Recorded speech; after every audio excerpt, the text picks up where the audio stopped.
Mi marido me dijo que me llevaría a vivir a Estados Unidos. Pero lo que él no sabía era que, en el momento en que pusiera un pie en el aeropuerto de California, las personas que lo estarían esperando no sería yo, sino los agentes de policía. Esa escena, su rostro pálido de terror, es algo que probablemente nunca olvidaré en mi vida. Pero para llegar a ese breve momento de triunfo, tuve que renunciar a todo mi matrimonio. Un matrimonio que una vez creí que era el paraíso, y a la confianza absoluta que había depositado en el hombre al que llamaba esposo. Mi nombre es Carmen. Tengo 29 años. La edad que la gente suele decir que es la más radiante para una mujer. Y yo, en un tiempo, realmente creí que estaba viviendo esos días dorados. Tenía un trabajo estable en una empresa de medios de comunicación, y aunque no era rica, ganaba lo suficiente para ser independiente y ayudar a mis padres en mi pueblo natal. Pero de lo que más orgullosa me sentía, lo que siempre presumía ante mis amigas, era de tener un marido casi perfecto. Mi esposo, Javier, era 4 años mayor que yo. Era el tipo de hombre que cualquier mujer envidiaría. Alto, con un rostro masculino, y una habilidad para hablar que era a la vez elocuente y increíblemente dulce. Era director de ventas en una empresa de importación y exportación y, aunque siempre estaba ocupado con contratos y viajes de negocios, nunca se olvidaba de prestarme atención. Cada mañana, se levantaba antes que yo para prepararme un café con leche caliente. Cada noche, sin importar lo tarde que volviera, entraba silenciosamente en la habitación y me daba un beso en la frente antes de ir a ducharse. Nunca olvidaba nuestro aniversario, mi cumpleaños, ni siquiera las celebraciones más pequeñas. Sus regalos no solo eran caros, sino también increíblemente considerados. Recordaba qué colores me gustaban, qué perfume prefería, incluso la talla de mis zapatos, algo que a veces hasta yo misma olvidaba, y con mi familia era más que perfecto. Mis padres, en mi pueblo de Andalucía, eran agricultores humildes, pero cada vez que nos visitaba, se arremangaba para ayudar a mi madre en la cocina o para labrar la tierra en el campo con mi padre. Les compraba todo tipo de suplementos nutricionales y ropa de abrigo. Todo el pueblo decía que yo era una mujer afortunada por haber encontrado un yerno tan capaz y filial. Yo misma lo creía. Creía que era la mujer más afortunada del mundo. Nuestra vida transcurría plácidamente en un lujoso apartamento en Madrid que él había comprado poco después de casarnos. Mi esposa merece vivir en el mejor lugar, dijo. Yo, conmovida hasta las lágrimas en sus brazos, agradecía en silencio al cielo por haberme enviado un hombre tan maravilloso. Le entregué todo mi amor y mi confianza, sin dudarlo ni un instante. Le confié todos mis ingresos, y él usaba una parte para gestionar nuestros grandes asuntos. Dijo que su dinero estaba invertido y que era mejor guardar el de su esposa por separado. No le di más vueltas. Entre marido y mujer, su dinero y mi dinero son nuestro dinero. Así de ingenua era, creyendo cada palabra que salía de su boca. La tragedia de mi vida comenzó de la manera más dulce posible, una tarde de hace unos 3 meses. Esa noche, Javier llegó a casa más temprano de lo habitual, y en sus manos no había un pequeño ramo, sino un enorme ramo de rosas rojas ecuatorianas. Él mismo fue a la cocina y preparó una cena exquisita con mi filete favorito y vino. La casa brillaba a la luz de las velas, con una suave música de fondo. Me miró con esos ojos tiernos y brillantes de los que me enamoré desde el primer día. Tomó mi mano y, con una voz baja y conmovedora, dijo: «Carmen, tengo un regalo especial para ti». Mi corazón se aceleró. Esperaba una pulsera o unos pendientes, como de costumbre, pero no. Sacó del bolsillo de su chaqueta 2 billetes de avión y un fajo de documentos. Los puso sobre la mesa y los deslizó hacia mí. Nos vamos a Estados Unidos. Nos mudamos a California. Mis oídos zumbaban. Miré los 2 billetes y los papeles que decían solicitud de residencia permanente. No podía creer lo que veían mis ojos. ¿Mudarme a América? Era un sueño tan lejano que nunca me había atrevido a tener. ¿Lo dices en serio?», tartamudeé, con la voz temblorosa por la emoción. Javier sonrió, una sonrisa tan cálida como el sol de invierno. «Por supuesto. Llevo 1 año preparándolo todo en secreto. Un buen amigo mío de allí me ha conseguido una garantía de empleo. Casi todos los trámites están listos. Solo necesitas rellenar algunos datos personales más y pasar una entrevista. Quería darte la mayor sorpresa de todas». Me atrajo hacia él y me abrazó con fuerza. «No quiero que sigas trabajando tan duro aquí. El clima allí es fantástico y la vida es más relajada. Quiero que vivas como una reina, sin preocupaciones. Yo me encargaré de todo». Las lágrimas brotaron de mis ojos, pero eran lágrimas de pura felicidad. Enterré mi rostro en su hombro y sollocé como una niña. Mi hombre, mi marido, había estado sacrificándose y preparándolo todo en silencio solo para darme una vida mejor. ¿Qué más podía pedir? Esa noche, viví en una euforia total, como si caminara sobre las nubes. Llamé a mis padres para darles la noticia. Ellos también lloraron de alegría, dándome todo tipo de consejos y diciéndome que su hija estaba a punto de experimentar un nuevo mundo. Me imaginaba una casita con una valla blanca en California, tardes paseando con él por la playa, un nuevo paisaje de vida lleno de felicidad. Estaba tan inmersa en ese sueño de color de rosa que no tenía ni idea de que era la puerta que me conduciría directamente al infierno. En los días siguientes, Javier parecía extremadamente ocupado. Dijo que tenía que finalizar los trámites y traspasar sus responsabilidades en la empresa. A menudo hacía llamadas en inglés, y yo suponía que estaba hablando con nuestro abogado de inmigración en Estados Unidos. Confiaba plenamente en él, e incluso sentía lástima de que tuviera que encargarse de tantas cosas solo. Yo solo me ocupaba de su comida y su descanso. Una mañana, mientras preparaba el desayuno, Javier se acercó por detrás, me abrazó y dijo: «Cariño, ¿puedes darme todos tus documentos de identidad? El pasaporte, el DNI, el libro de familia, tus títulos universitarios, todo lo que esté a tu nombre. El abogado de allí necesita cotejar los originales para finalizar el papeleo. Yo los guardaré a buen recaudo. Sería un lío si los perdieras». Su propuesta sonaba completamente razonable. Él siempre había sido así de cuidadoso y considerado. Sin la menor duda, fui a nuestra habitación, abrí la caja fuerte y saqué todos los documentos más importantes de mi vida para dárselos. Él los tomó, los guardó cuidadosamente en un maletín de cuero con contraseña y sonrió. «Buena chica, yo me encargo de todo». Ahora, al recordarlo, me doy cuenta de lo estúpida que fui. En el momento en que le entregué esos papeles, le estaba entregando mi propia libertad. Pero en ese momento, sus acciones solo me parecieron una muestra de cuidado y responsabilidad marital. Una pequeña onda, una vaga inquietud, cruzó mi mente. Pero la aparté rápidamente. Me dije a mí misma que estaba siendo paranoica. ¿Cómo podría un hombre que me amaba tanto, que se preocupaba tanto por mí, tener otras intenciones? Me mentí a mí misma, me adormecí en la falsa felicidad que él había construido meticulosamente. No sabía que ese maletín con contraseña no era un lugar seguro para mis documentos, sino el primer ataúd preparado para enterrar toda mi vida en una tierra extraña. Si sientes que hay un secreto oculto en esta historia y quieres descubrir conmigo la terrible verdad que se esconde detrás, no dudes en suscribirte al canal y activar las notificaciones. Cada muestra de apoyo de los espectadores es el motor que nos impulsa a seguir compartiendo historias auténticas y significativas. Ahora, volvamos a mis últimos días en España. Días que fueron dulces, pero que marcaron el comienzo de la tragedia.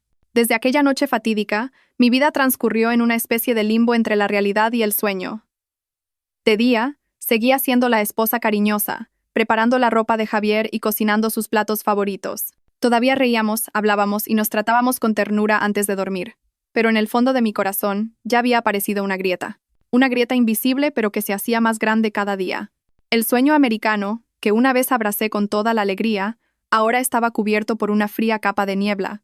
Intenté convencerme de que las palabras de mi madre y mi propia ansiedad eran solo fruto de mi hipersensibilidad. ¿Cómo podría un hombre que había pasado un año preparando en silencio nuestro futuro tener segundas intenciones? Me prometí a mí misma que debía confiar en él, que debía desechar esos pensamientos inútiles. Pero, queridos espectadores, ¿saben que a veces la intuición de una mujer es aterradoramente precisa? Todo empezó a aclararse una noche de fin de semana. Ese día, Javier dijo que tenía que reunirse con un cliente muy importante de Singapur. Una reunión que, según él, podría definir su posición una vez que nos mudáramos a Estados Unidos. Se vistió con un traje impecable y se puso el caro perfume que yo le había regalado. Me abrazó y prometió volver temprano. Me quedé en casa ordenando, pero mi mente no estaba en paz. No sabía por qué, pero la ansiedad de ese día era más intensa que nunca. Caminaba de un lado a otro por el salón, viendo cómo las manecillas del reloj avanzaban pesadamente. Pasaron las 11 de la noche y él no volvía. Lo llamé y después de varios tonos, contestó. Su voz sonaba un poco cansada, pero seguía siendo cariñosa. «Lo siento, cariño. El cliente es muy exigente. Quiere discutir más detalles del contrato. Probablemente volveré muy tarde. Vete a dormir, no me esperes». A través del teléfono oí música alta y risas de gente. Le pregunté de improviso, «¿Dónde estás que hay tanto ruido?» Javier guardó silencio un momento y luego se rió. «Ah, son solo los directores cantando en el karaoke de la sala de al lado, cariño». «Buenas noches». Colgué, y mi mente estaba aún más confundida. Algo no iba bien. Su voz seguía siendo dulce, pero sentí una extraña distancia. Y ese ruido no sonaba a karaoke, sino más bien al de un bar o una discoteca. Intenté ignorarlo y me metí en la cama, pero no pude dormir. Cerca de la 1 de la madrugada, oí la puerta abrirse. Javier había vuelto. Entró en la habitación y un fuerte olor a alcohol y a un perfume de mujer desconocido me golpeó. No era el perfume que yo usaba. Se sorprendió un poco al verme despierta, pero enseguida sonrió y se acercó para abrazarme. ¿Por qué no dormías? ¿Me echabas de menos? No respondí. Simplemente olí en silencio la extraña fragancia que lo envolvía. Pensando que estaba enfadada por su tardanza, intentó apaciguarme. Venga, lo siento. Mañana te compensaré con un día entero de compras. Entró en el baño. Me quedé sentada en la cama y una sensación de frío me invadió. ¿De quién era ese perfume? ¿Por qué me había mentido? Mientras el agua corría en el baño, mi mirada se posó sin querer en la chaqueta de su traje, colgada en una silla. Algo abultaba en uno de los bolsillos. Impulsada por una curiosidad irrefrenable, me acerqué sigilosamente y metí la mano en el bolsillo. Mi corazón latía como un tambor. Dentro no había una cartera ni un llavero, sino un teléfono móvil. Un smartphone negro, de último modelo, completamente desconocido para mí. Me quedé helada. Javier solo usaba un teléfono plateado, el que yo le había regalado por nuestro aniversario. ¿De dónde había salido este? Mis dedos temblaban mientras pulsaba el botón de encendido. La pantalla se iluminó. No tenía código de bloqueo, y lo que apareció en ella destrozó mi mundo en un instante. El fondo de pantalla no era nuestra foto de boda, era una foto de Javier. Sonreía radiante, abrazando por la cintura a otra mujer. Una mujer que no conocía, pero que era muy guapa, con un aire sofisticado y afilado. Rápidamente, revisé los mensajes, el WhatsApp, la lista de contactos. Había innumerables mensajes cariñosos con esa mujer y con varias otras, historiales de llamadas de horas. Pero eso no era todo. No sé por qué, quizás fue la intuición de una esposa traicionada, pero logré abrir una nota que no tenía contraseña, y allí encontré una lista. Una lista de nombres de mujeres y al lado, cifras y abreviaturas. Beatriz, 300.000 euros. Fin. Laura, empresa cosméticos. Fin. Y entonces, mi corazón se detuvo. Vi mi propio nombre. Carmen. Inmuebles. Banco. Vuelo día 15. Debajo de mi nombre había una serie de números. Reconocí al instante que era mi número de pasaporte. Vuelo día 15, banco. ¿Qué significaban esas palabras y esos números? ¿Por qué mi nombre estaba junto a cifras tan espantosas y palabras tan ominosas? El sonido del agua en el baño cesó de repente.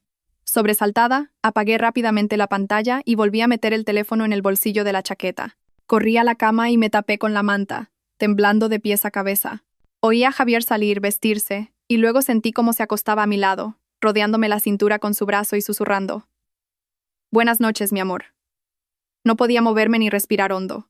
Tenía miedo de que oyera los latidos desenfrenados de mi corazón, de que viera el terror en mis ojos. Mi amor. Qué hipócritas y repugnantes sonaban ahora esas dos palabras. Esa noche no dormí ni un segundo. Permanecí inmóvil, fingiendo dormir, pero mi mente era un torbellino de preguntas. ¿Quién era él? Este hombre que yacía a mi lado, este hombre al que todavía amaba profundamente. ¿Quién era en realidad? ¿Qué era esa lista? ¿El vuelo del día 15 era mi fatídico vuelo a Estados Unidos? ¿Y por qué la palabra banco estaba junto a mi nombre? Un pensamiento terrible, uno que no me atrevía ni a considerar, comenzó a germinar en mi mente. Era tan aterrador que quería gritar, levantarme y enfrentarlo. Pero no lo hice. Una parte de mí todavía se aferraba a la esperanza de que esto fuera un malentendido, una especie de broma cruel. Pero otra parte, mi razón más fría, me decía que esto no era una broma, sino una conspiración perfecta, una trampa en la que había caído. Y en la lista de contactos de ese teléfono secreto, había un nombre guardado de una manera tan extraña que me heló la sangre. No era el nombre de una persona, sino la frase almacén refrigerado. El nombre almacén refrigerado me atormentó durante toda la noche. Evocaba una sensación siniestra, una asociación con algo que no pertenecía al mundo normal. ¿Por qué Javier guardaría un número de teléfono con ese nombre? ¿Qué tenía que ver conmigo? ¿Con el viaje a Estados Unidos y con la palabra banco junto a mi nombre en la lista? Innumerables preguntas taladraban mi mente, destrozando toda la paz y la confianza que una vez tuve. A la mañana siguiente, me desperté con un terrible dolor de cabeza y el corazón apesadumbrado. Intenté actuar con normalidad, seguí preparando el desayuno de Javier, sonriéndole y despidiéndome antes de que se fuera a trabajar. Pero sabía que mi sonrisa era forzada, que en mis ojos ya no había una confianza incondicional. Javier no pareció notar mi cambio. O quizás estaba demasiado ocupado con sus propios cálculos. Seguía siendo cariñoso. Seguía diciendo palabras dulces. Pero ahora cada una de sus palabras era como una aguja que me pinchaba el corazón. Después de que Javier se fue, me quedé sola en el espacioso apartamento. El silencio era espeluznante. No tenía ganas de trabajar. Encendí el portátil y miré nuestras fotos de boda. Mi sonrisa feliz en las fotos parecía tan ingenua y patética. Había confiado en este hombre, le había dado todo, y a cambio recibía esta terrible traición. Decidí que no podía sentarme a esperar mi destino. Tenía que descubrir la verdad. No podía dejar que me llevaran engañada a un lugar extraño, sin saber lo que me esperaba. Tenía que empezar por ese teléfono secreto. Tenía que encontrar la manera de volver a verlo. ¿Pero cómo? Javier siempre lo llevaba encima, excepto cuando se duchaba. Pero después de esa noche sería aún más cauteloso. Necesitaba un plan. Pensé en contratar a un detective privado, pero no tenía mucho dinero en efectivo. La mayor parte de mis ahorros se los había dado a Javier para que gestionara un gran plan de inversión. Ahora que lo pensaba, ese dinero probablemente se estaba utilizando para sus malvados planes. Me sentí impotente. Era como un pájaro en una jaula, sabiendo que el peligro se acercaba pero sin poder escapar. Justo entonces, una idea cruzó mi mente. Mi madre. Tenía que llamar a mi madre. Mi madre era una mujer sabia y con experiencia. Quizás ella podría darme un consejo. Pero dudé. ¿Cómo se preocuparía si le contaba esto? Era mayor y no quería atormentarla con mis problemas. Además, si todo esto era un simple malentendido, la decepcionaría. Seguí dudando, luchando internamente. Al final decidí investigar por mi cuenta primero. Cuando tuviera pruebas concretas, se lo contaría. Empecé a prestar atención a cada uno de los movimientos de Javier. Observé dónde cargaba el teléfono secreto. Fingí limpiar su estudio para registrar los cajones, pero no encontré nada. Lo escondía muy bien. Unos días después, un suceso inesperado me dio una oportunidad. Ese día, Javier me dijo que necesitaba una suma considerable de dinero, unos 35,000 euros. Explicó que el abogado de inmigración en Estados Unidos exigía un depósito para demostrar nuestra solvencia financiera y para acelerar los trámites. Dijo con una expresión muy seria: es como un soborno para que procesen nuestros papeles con prioridad. Ya sabes, en todas partes hay reglas no escritas. Una vez que superemos este obstáculo, todo irá sobre ruedas. 35,000 euros. Era casi todo lo que quedaba en mi cuenta de ahorros, pero su explicación parecía razonable. Y yo, en mi papel de esposa devota del sueño americano, no tenía motivos para negarme. Fingí dudar un poco, diciendo que era mucho dinero. Javier me tranquilizó al instante. Lo sé, pero es una inversión para nuestro futuro, cariño. Cuando lleguemos allí, trabajaré duro y te lo devolveré multiplicado. No te preocupes. Asentí y acordamos ir juntos al banco al día siguiente para retirar el dinero. Esa noche, quizás por la perspectiva de conseguir una gran suma de dinero pronto, Javier estaba de muy buen humor. Bebió bastante vino en la cena. Habló de nuestros planes en California, de la casa en la que viviríamos, de los hijos que tendríamos. Pintó un cuadro de futuro tan dulce que una semana antes me habría hecho llorar de felicidad, pero ahora solo sentía una náusea que me subía por la garganta. Esa noche, borracho, Javier cayó en un sueño profundo. Por fin mi oportunidad. Me levanté sigilosamente, con el corazón desbocado. Caminé con cuidado hacia su lado de la cama. Miré su rostro dormido. Seguía siendo guapo y encantador, pero ¿quién era la persona real que se escondía detrás de esa cara? Metí la mano silenciosamente en el bolsillo de los pantalones que había dejado en una silla. No estaba. Busqué en la chaqueta. Tampoco. Empecé a sentir pánico. ¿Se lo habría llevado al baño? Justo cuando estaba a punto de rendirme, mis ojos se posaron en sus zapatos de cuero, en un rincón de la habitación. Una intuición me lo susurró. Me arrodillé y metí la mano en uno de los zapatos. Y mis dedos tocaron un objeto frío y duro.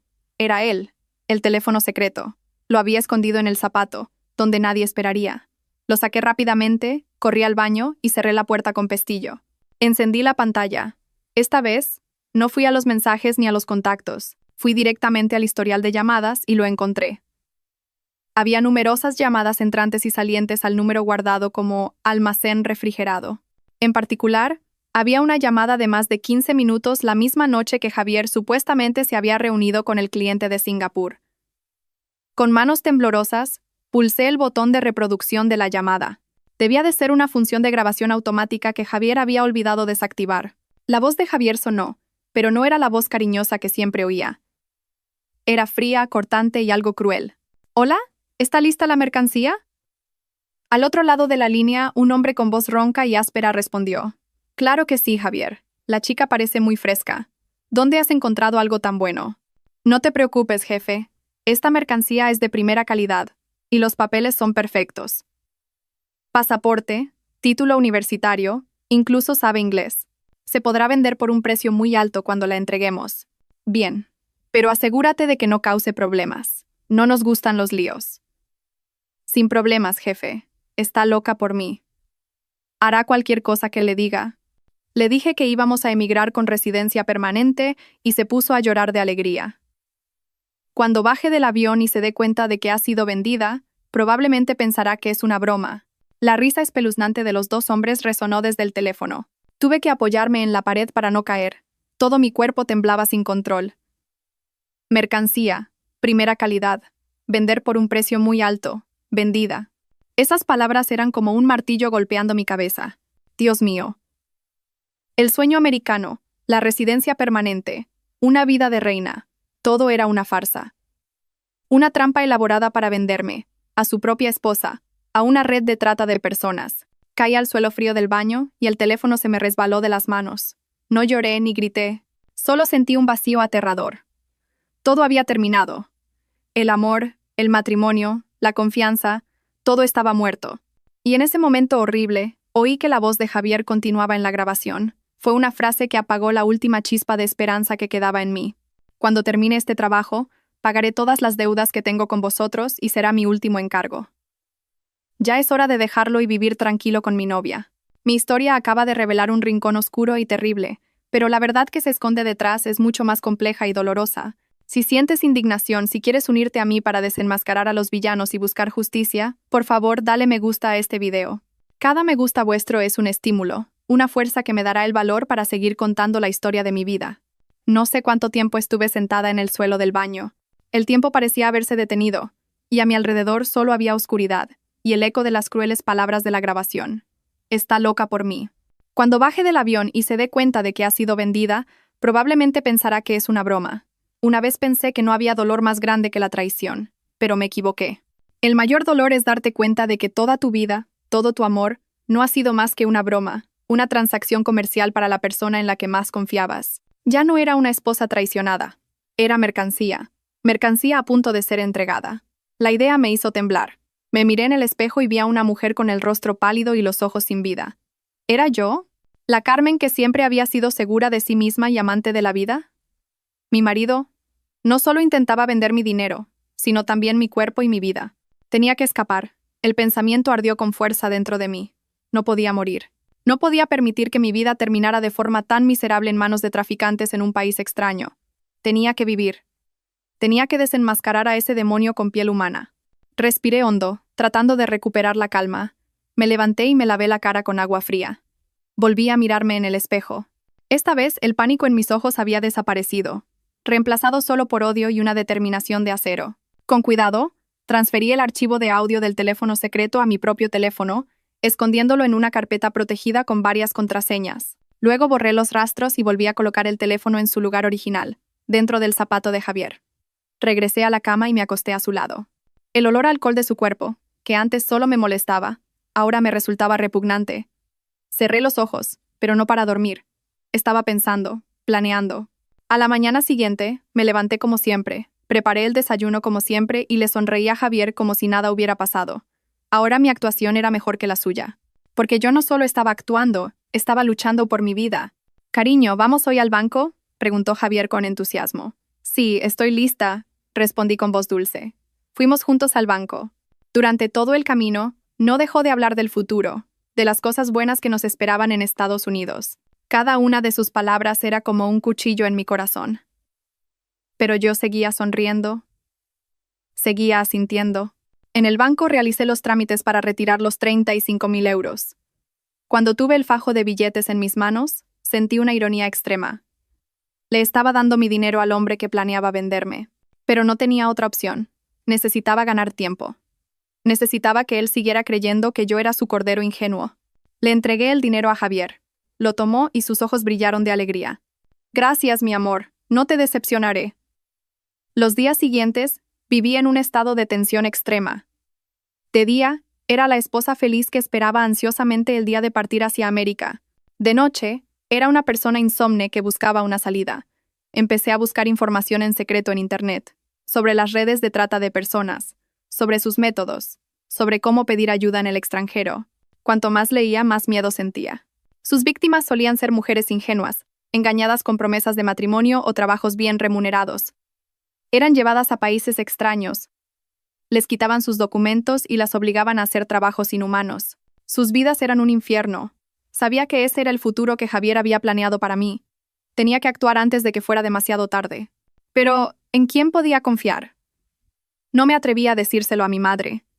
No soportaría el shock. ¿Mis amigos? ¿Quién podría ayudarme con algo así? Me sentía completamente sola. Decidí que tenía que encontrar una manera por mí misma. Necesitaba un plan perfecto, sin un solo error. Pensé en denunciarlo a la policía, pero temía que el archivo de audio no fuera prueba suficiente. Si la policía intervenía pero no lo atrapaban infraganti, Javier se volvería aún más cauteloso y mis posibilidades de escapar se reducirían. Además, podría intentar hacerme daño antes de ser atrapado. No podía arriesgarme. Necesitaba otro plan. Un plan que me permitiera alejarme de él de forma segura antes de la fecha del vuelo. ¿Pero cómo? Javier apenas se separaba de mí. Dijo que quería pasar todo el tiempo que le quedaba en España conmigo, pero yo sabía que me estaba vigilando. Tenía miedo de que le pasara algo a su mercancía. Revisaba mi teléfono, controlaba mis llamadas. Me sentía prisionera en mi propia casa. El tiempo pasaba y la fecha del vuelo, el día 15, se acercaba. La desesperación empezó a apoderarse de mí. Estuve a punto de rendirme y aceptar mi destino. Pero entonces, un suceso casual me dio un rayo de esperanza. Ese día, Javier dijo que tenía que reunirse por última vez con el abogado de inmigración para recoger unos documentos. Me insistió en que me quedara en casa y no fuera a ninguna parte. Pero tan pronto como se fue, decidí seguirlo. Sabía que era una imprudencia, pero no podía quedarme de brazos cruzados. Tomé un taxi y seguí el coche de Javier. No fue a ningún bufete de abogados. Condujo hasta un polígono industrial en las afueras de Madrid, a un viejo almacén en un callejón apartado. El lugar parecía desolado y aterrador. Le pedí al taxista que se detuviera a la entrada del callejón. Pagué y entré sola a pie. Me escondí detrás de una pila de cajas viejas, con el corazón a punto de salírseme del pecho. Vi el coche de Javier aparcado frente a una puerta de hierro oxidada. Salió del coche y entró. La puerta del almacén estaba ligeramente entreabierta, y pude oír voces de gente hablando. Me acerqué con cuidado, intentando mirar por la rendija. Dentro, además de Javier, había otros 2 hombres. Uno era el hombre de la voz ronca de la grabación. El otro tenía un aspecto más amenazador, con los brazos cubiertos de tatuajes. Estaban de pie alrededor de una mesa, y sobre la mesa había un grueso fajo de dólares y mi pasaporte. El hombre de la voz ronca dijo: «Este es el anticipo. Una mercancía tan buena no puede tener un precio bajo». Golpeó la pila de pasaportes. Javier sonrió con arrogancia. «No se preocupen, jefes. Yo mismo entregaré la mercancía ese día. Esta chica es muy dócil. No habrá ningún problema». El hombre tatuado miró a Javier con ojos penetrantes. «Más te vale. Ya sabes lo que te pasará si hay algún problema con este trabajo. Tus deudas de juego no son poca cosa. Deudas de juego». Así que esa era la verdadera razón. No solo era un estafador, sino también un ludópata ahogado en deudas. Estaba vendiendo a su propia esposa para pagarlas. Esta verdad era más cruel que cualquier cosa que hubiera podido imaginar. Perdí el equilibrio y di un paso atrás, pateando sin querer una lata vacía. El sonido de la lata retumbó en el silencio. «¿Quién anda ahí?», gruñó el hombre tatuado. Aterrada, me di la vuelta y eché a correr. Oí maldiciones y el sonido de pasos persiguiéndome. Corrí a toda velocidad sin mirar atrás. Salí del callejón a la calle principal y paré desesperadamente un taxi que pasaba. «Señor, rápido, por favor, rápido», grité, con la voz ronca de pánico. El taxi aceleró y se marchó. Miré hacia atrás y vi a los 2 hombres parados a la entrada del callejón, mirándome con ojos asesinos. Javier también había salido corriendo, con el rostro pálido de terror. Me había visto. Todo estaba descubierto. Mi plan había fracasado antes de empezar. Ahora no solo corría el riesgo de ser vendida, sino también de ser eliminada. ¿Qué debía hacer? Parecía que mi camino hacia la supervivencia estaba completamente bloqueado. El taxi corría por la oscuridad de la noche. El viento me golpeaba la cara, pero no sentía nada más que un pánico extremo. Todo estaba expuesto. Javier sabía que yo conocía su plan. No me dejaría en paz. Él y su banda me buscarían. No podía volver a casa. Ese lujoso apartamento era ahora una trampa mortal. Tampoco podía ir a casa de mis padres. Temía ponerlos en peligro. ¿A dónde podía ir? Mi mente estaba completamente en blanco. El taxi se detuvo en un concurrido cruce. «Señora, ¿a dónde vamos?», preguntó el conductor. Miré a mi alrededor aturdida. Las luces de neón de la ciudad parpadeaban. La gente iba y venía sin cesar, pero yo me sentía completamente perdida y sola. No tenía a dónde ir. En mi momento más desesperado, una imagen cruzó mi mente. Un pequeño y tranquilo monasterio escondido en las afueras de Madrid.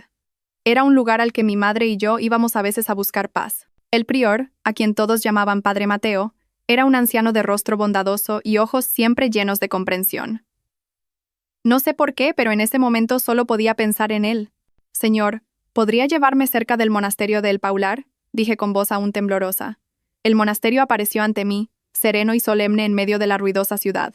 Entré, y el suave olor a incienso calmó un poco mi espíritu. El padre Mateo estaba rezando en la capilla. Al verme no pareció sorprendido y me hizo un gesto para que me sentara en silencio.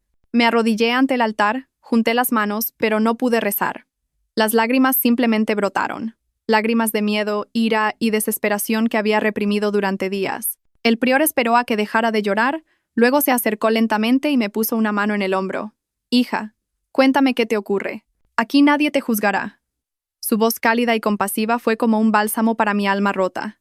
Levanté la cabeza, lo miré y se lo conté todo. El sueño americano, el teléfono secreto, la horrible grabación y lo que acababa de presenciar en el almacén. Hablé entre sollozos y con la voz entrecortada.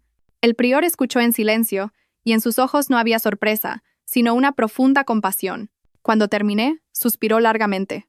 Era el suspiro de alguien que ha visto demasiadas tragedias en la vida, lleno de una profunda comprensión. Dios mío, la maldad del corazón humano es verdaderamente insondable. Hija mía, has sufrido mucho. Tomó mi mano, y su mano delgada era extrañamente cálida. No estás sola. ¿Lo entiendes? No eres la primera. Levanté la cabeza sin entender. El prior miró hacia el patio del monasterio, apenas visible a la luz, y dijo con voz lejana: «Hace unos años, la hija de un buen amigo mío pasó por una situación similar a la tuya.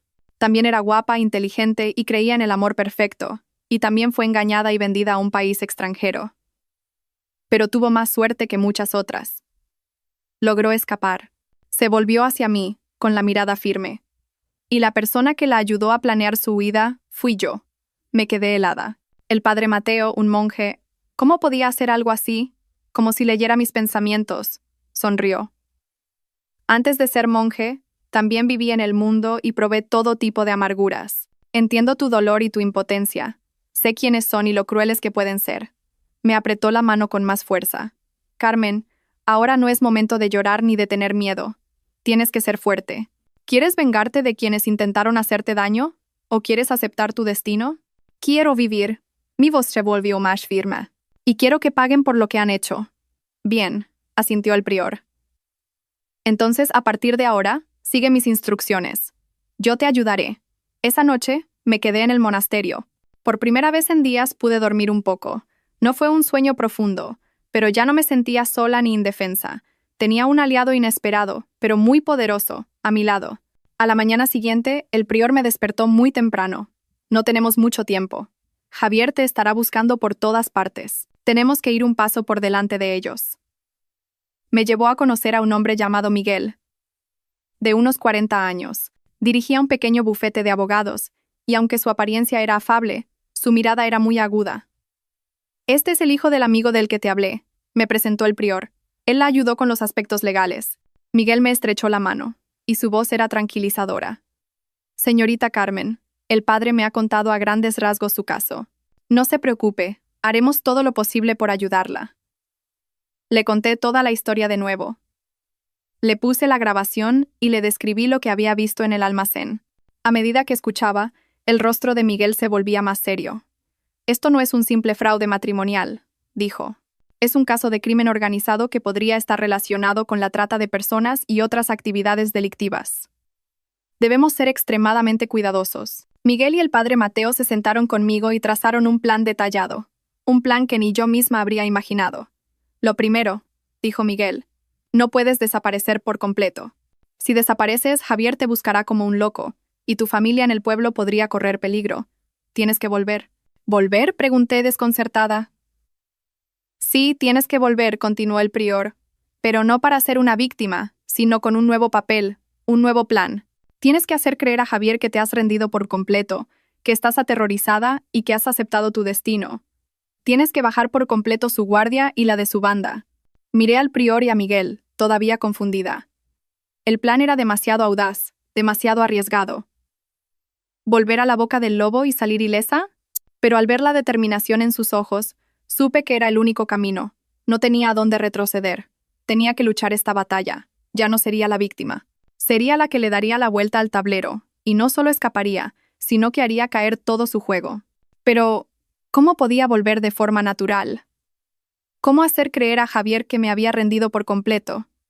Se propuso una idea arriesgada pero muy lógica, que requería más sacrificios de los que había imaginado. Tienes que volver por tu cuenta. Pero en el estado más lamentable posible, dijo el padre Mateo. Su voz era tranquila, pero cada palabra se clavaba en mi corazón como un puñal. Tienes que hacerle creer que huiste, aterrorizada, pero que al final, sin tener a dónde ir, volviste por miedo a suplicarle perdón. Me quedé sentada, atónita. La idea era brillante y cruel a la vez. Tenía que convertirme en una persona patética, una presa agotada y sin fuerzas para resistir. Solo así podría bajar por completo la guardia de un zorro como Javier. Miguel continuó. Nosotros prepararemos todo. Mañana por la mañana temprano, te llevaremos a un motel destartalado en las afueras de Madrid. Pasarás un día allí. Durante ese tiempo, dejarás deliberadamente algunos rastros. Por ejemplo, preguntar por una dirección, comprar algo de comida en una tienda, y al día siguiente por la noche, tomarás un taxi y volverás al apartamento por tu cuenta. ¿Pero cómo puedo parecer realmente miserable?, pregunté con voz temblorosa. El prior me miró, y había un atisbo de compasión en sus ojos. Tienes que hacerlo tú misma, Carmen. Dejaste de todo tu dinero. Deja solo lo justo para el taxi. Vístete con ropa vieja. Despeínate. Pon cara de agotamiento. Tienes que llorar, tienes que interpretar el papel de una mujer completamente destrozada. Respiré hondo. Lo entendí. Esta era una prueba de mi propio valor. Tenía que tragarme mi orgullo, abandonar la imagen de la Carmen fuerte y transformarme en una verdadera víctima. Solo así podría engañar al enemigo. A la mañana siguiente, todo transcurrió según lo planeado. Me cambié a la ropa vieja que el padre me había preparado. No me maquillé y me recogí el pelo de cualquier manera. Me miré en el espejo. Era una extraña con los ojos hinchados y el rostro demacrado. Miguel me llevó a un motel en un barrio pobre de las afueras de Madrid. La habitación era pequeña, húmeda y olía a moho. Pasé allí todo el día, sin comer ni beber nada. El miedo, el odio y la humillación bullían dentro de mí. Lloré, no por actuar, sino de verdad. Lloré por mi destino, por la vida que estaba a punto de enfrentar. Esa noche, salí del motel con paso tembloroso y tomé el último autobús de vuelta al centro. Bajé del autobús y caminé la larga distancia hasta nuestro apartamento. Mis piernas estaban agotadas y mi estómago vacío. Me paré frente a la puerta familiar, con el corazón lleno de emociones encontradas. Levanté la mano y llamé al timbre. La puerta se abrió casi al instante. Javier estaba allí, paralizado, con los ojos enrojecidos por la falta de sueño y el rostro demacrado. Al verme, su expresión pasó de la sorpresa al desdén y, finalmente, al triunfo. «Carmen, ¿dónde has estado?», preguntó con voz ronca. No respondí. Simplemente me derrumbé a sus pies y empecé a llorar desconsoladamente. Lo siento, cariño. Me equivoqué. No me dejes. Tenía tanto miedo. Interpreté a la perfección el papel de una mujer completamente rota. Javier se quedó atónito por un momento. Probablemente no esperaba que volviera en este estado. Pero pronto, una sonrisa de triunfo se dibujó en sus labios. Me ayudó a levantarme, y su voz volvió a su falsa ternura. «Ya está, no llores. Me alegro de que hayas vuelto. Has sido una tonta. ¿Por qué huiste?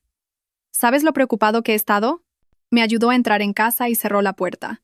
Me preparó un vaso de leche caliente y me limpió la cara con una toalla tibia. Interpretó a la perfección el papel del marido magnánimo que perdona a su esposa descarriada. «Come algo. Tienes un aspecto terrible», dijo, acariciándome el pelo, pero pude ver claramente la satisfacción en sus ojos. La presa había vuelto a la trampa por sí misma. Ya no sospechaba. Creía que me había rendido por completo, que había vuelto suplicando su protección por puro miedo. Esa noche, me abrazó y me contó lo preocupado que había estado, lo mucho que se había esforzado por encontrarme. Dijo: «Sé que has oído cosas malas, pero es un malentendido.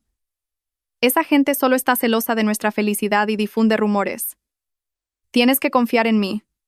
Enterré la cara en su pecho y respondí débilmente: «Sí, pero en mi corazón había un desprecio absoluto». Su actuación era perfecta, pero la mía era aún mejor. Había superado con éxito el primer paso.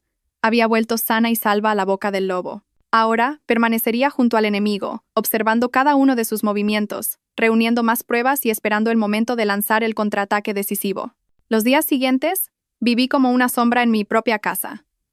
Volví al papel de esposa sumisa, incluso más sumisa que antes. No preguntaba nada sobre el trabajo de Javier, no cuestionaba sus salidas tempranas y sus llegadas tardías. Simplemente cocinaba, limpiaba y esperaba en silencio. Javier confiaba plenamente en mí y había bajado la guardia por completo. Volvió a sus llamadas secretas y a sus reuniones clandestinas. Pero no sabía que cada uno de sus movimientos estaba bajo mi vigilancia. Había colocado en secreto un micrograbador que me había dado Miguel en el maletín de Javier. Cada noche, cuando él caía en un sueño profundo, lo sacaba y copiaba todas las conversaciones del día. Escuché sus planes, los detalles sobre la red de trata de personas, sobre otros negocios sucios. Cada vez tenía más pruebas. La fecha del vuelo, el día 15, estaba muy cerca. Mi corazón estaba lleno de ansiedad y miedo. Sabía que la batalla final estaba a punto de comenzar. Solo tenía una oportunidad. Si fallaba, no habría vuelta atrás. Pero creía que podía hacerlo, porque ahora no luchaba sola. Detrás de mí había un plan, el apoyo de gente buena y, sobre todo, un deseo ardiente de vivir y de ver a los malvados pagar por sus crímenes. No solo iba a escapar, iba a desenmascararlos a todos. Esta es una historia no solo de lágrimas e ira, sino un viaje para recuperar la vida y la justicia. Si crees que la protagonista de esta historia merece un final feliz, por favor comparte este video con tus amigos y familiares. Cada vez que lo compartas será una advertencia, ayudando a muchas otras mujeres a ser conscientes de los peligros potenciales y a saber cómo protegerse. Los últimos días en España transcurrieron en una sofocante falsa paz. Javier fue extrañamente bueno conmigo. Me compró vestidos nuevos y joyas caras. Dijo que era una compensación por el miedo que me había hecho pasar. «Cuando lleguemos a Estados Unidos serás la mujer más feliz del mundo», solía decir, acariciándome el pelo. Yo solo sonreía vacíamente. ¿Felicidad? Mi felicidad era conseguir cada día una nueva grabación, una prueba más decisiva que pudiera desenmascararlo. Vivía como una actriz con dos caras. De día, era la Carmen feliz y agradecida a su marido, a punto de experimentar un nuevo mundo. De noche, era la espía que copiaba cuidadosamente todos los archivos de audio y los enviaba a un correo electrónico secreto que solo Miguel y yo conocíamos. Esa vida de contrastes a veces sentía que me volvería loca. Algunas noches, acostada junto a Javier, escuchando su respiración regular, el odio y la repugnancia hervían dentro de mí. Quería gritarle a la cara, hacerle saber que lo sabía todo. Pero tenía que contenerme. Tenía que ser paciente. Un solo movimiento en falso podría arruinarlo todo. El padre Mateo y Miguel se mantenían en contacto regular conmigo a través de un teléfono secreto que me habían dado. Me informaban del progreso del plan. Todo estaba listo. Una nueva identidad con otro nombre. Un billete de avión a un lugar seguro. Una red de personas listas para ayudarme después de mi huida. Solo tienes que mantener la calma y seguir el plan, me recordaba el padre. El momento decisivo será en el aeropuerto. Solo tendrás unos minutos, quizás segundos. Tienes que ser muy decidida. Lo ensayé en mi cabeza cientos de veces. Nuestro plan de escape no era una simple huida. Era una obra de teatro elaborada, una operación de distracción que se desarrollaría justo delante de las narices del enemigo. A medida que se acercaba el día de la partida, Javier se volvió más posesivo. Apenas me dejaba salir de casa sola.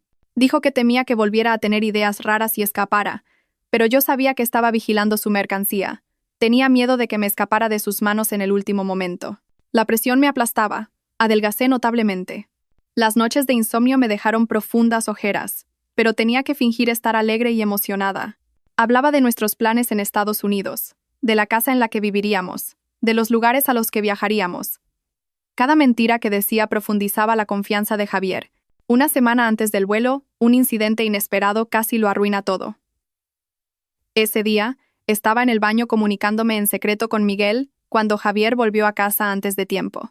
Al oír la puerta abrirse, me sobresalté, colgué rápidamente y escondí el teléfono secreto en el cesto de la ropa sucia. Javier entró en la habitación y me miró con recelo. ¿Con quién hablabas? Con mi madre, tartamudeé, con el corazón en un puño. Me pareció oír una voz de hombre. Se acercó y me miró fijamente. Lo habrás oído mal. Solo la llamaba para darle algunas últimas instrucciones antes de irnos. Intenté mantener la calma, pero sabía que estaba muy nerviosa. Javier no dijo nada más, me miró durante un largo rato y luego se dio la vuelta, pero yo sabía que había empezado a sospechar. Esa noche, mientras dormía, sentí que alguien rebuscaba en la habitación. Abrí los ojos ligeramente, y era Javier. Estaba revisando mi bolso, mi cartera e incluso mi teléfono. Afortunadamente, el teléfono secreto seguía a salvo en el cesto de la ropa sucia. Pero ese incidente me hizo darme cuenta de que ya no podía estar tranquila. Él era como un cazador, muy sensible a cualquier señal extraña. Tenía que ser aún más cuidadosa. 2 días antes del vuelo, Javier organizó una pequeña fiesta de despedida en casa. Invitó a algunos de sus amigos más cercanos. Sabía que en realidad era una fiesta para celebrar su inminente y exitoso negocio. Tuve que beber mucho, tuve que sonreír radiante y dar las gracias repetidamente. Cada copa de vino que bebía era amarga, pero tenía que beberla. Tenía que interpretar mi papel a la perfección. Durante la fiesta, uno de los amigos de Javier, probablemente borracho, me dio una palmada en el hombro y dijo: «¡Qué suerte tienes, Carmen! Ahora vas a América a experimentar un nuevo mundo. Sabes que Javier te quiere mucho. Ha sacrificado mucho por ti». Solo sonreí, pero mi corazón estaba lleno de ironía. ¿Sacrificio? ¿Qué había sacrificado él? ¿O se refería a que había sacrificado su conciencia? Finalmente, llegó el día fatídico. La mañana del día 15 me desperté muy temprano, con el corazón encogido. Hoy era mi último día en España, y también el día en que se decidiría mi destino. Javier también se levantó temprano y me ayudó a revisar mi equipaje por última vez. Comprobó con especial cuidado mi pasaporte y mis documentos. «Tienes que guardar esto con mucho cuidado. Si lo pierdes, no podremos irnos», dijo. Asentí, pensando para mis adentros que era él quien debía preocuparse por esos documentos. Nos dirigimos al aeropuerto. Durante todo el camino, Javier no soltó mi mano, la apretaba con fuerza. Me decía palabras de amor, me daba todo tipo de consejos. «Cuando lleguemos allí, tienes que hacerme caso. Todo será nuevo para ti, y sin mí a tu lado, no podrás arreglártelas». Yo solo miraba en silencio por la ventana. Madrid seguía bulliciosa y ajetreada, pero a mis ojos, todo parecía moverse a cámara lenta. Podría ser la última vez que viera estas calles. En el aeropuerto, todo transcurrió según el plan trazado por Miguel y el padre Mateo. Hicimos el check-in, facturamos el equipaje. Javier estuvo pegado a mí en todo momento, sin darme ningún espacio personal. Al pasar por el control de seguridad, dejé caer mi bolso a propósito, y varios cosméticos rodaron por el suelo. En el momento en que Javier y yo nos agachamos a recogerlos, una mujer con un abrigo idéntico al mío, con mascarilla y gafas de sol, pasó rápidamente a nuestro lado. Era una de las personas del padre. Entramos en la sala de embarque. El vuelo a California salía por la puerta 12. Miré el reloj y mi corazón latía cada vez más rápido. Solo quedaban 30 minutos. Según el plan, tenía que alejarme de Javier y dirigirme a la puerta 8, donde salía un vuelo nacional a Sevilla. Un billete de avión a mi nuevo nombre. ¿Pero cómo? Javier estaba a mi lado como mi sombra. Ni siquiera me dejaba ir sola al baño. «¿A dónde vas? Voy contigo. El aeropuerto está lleno de gente. Me preocupa que te pierdas», decía, con una sonrisa todavía cariñosa, pero con una mirada controladora. Empecé a sentir pánico. El plan corría el riesgo de fracasar. El tiempo pasaba, y solo quedaban 15 minutos para embarcar. ¿Qué debía hacer? Parecía que mi camino hacia la supervivencia se había vuelto a bloquear, justo a las puertas de la libertad. El tiempo en la sala de embarque pareció una eternidad. Cada tic-tac del segundero era un martillo golpeando mi pecho. En la puerta 12, la puerta al infierno, ya habían empezado a anunciar la preparación para el embarque. Los pasajeros comenzaron a hacer cola, Y Javier se volvió hacia mí con una sonrisa de satisfacción que no podía ocultar. Ya casi es la hora, cariño. En unas pocas horas, comenzaremos una nueva vida. Apretó suavemente mi mano, que estaba helada, pero su sonrisa era cálida. Sentí náuseas. ¿Una nueva vida? Solo para ti, pensé. La voz del padre Mateo resonó en mi cabeza. Cálmate, Carmen. Tienes que estar muy tranquila. La oportunidad llegará cuando nadie se lo espere. Miré a mi alrededor, buscando una salida, y mis ojos se detuvieron en un pequeño puesto de café en un rincón de la sala. Una idea audaz cruzó mi mente. Cariño, me volví hacia Javier, con un tono ligeramente suplicante.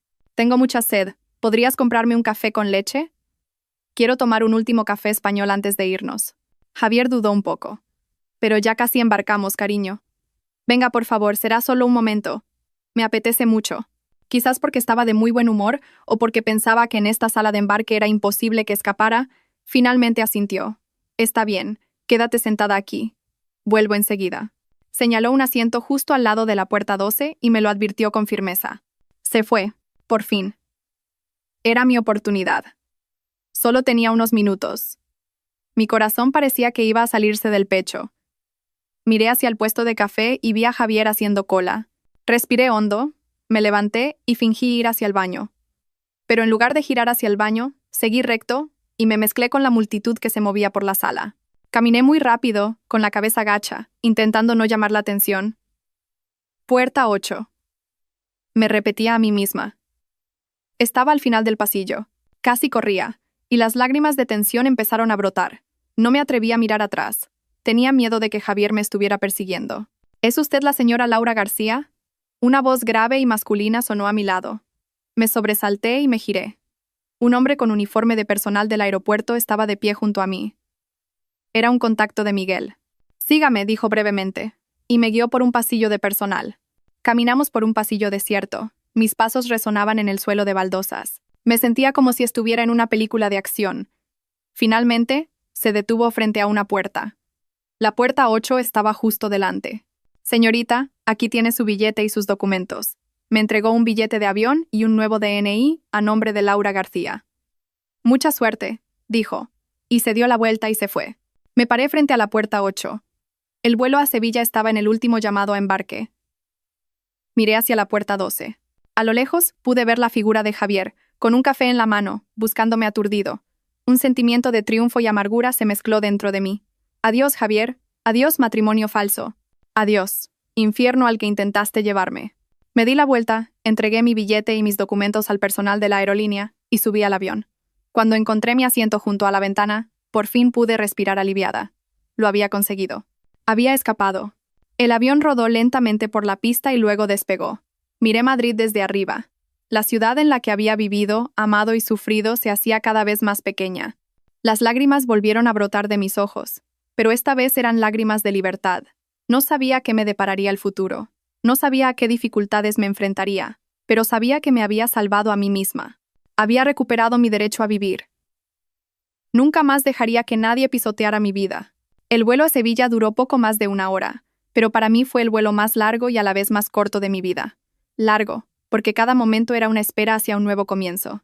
Corto, porque por fin estaba viviendo para mí misma.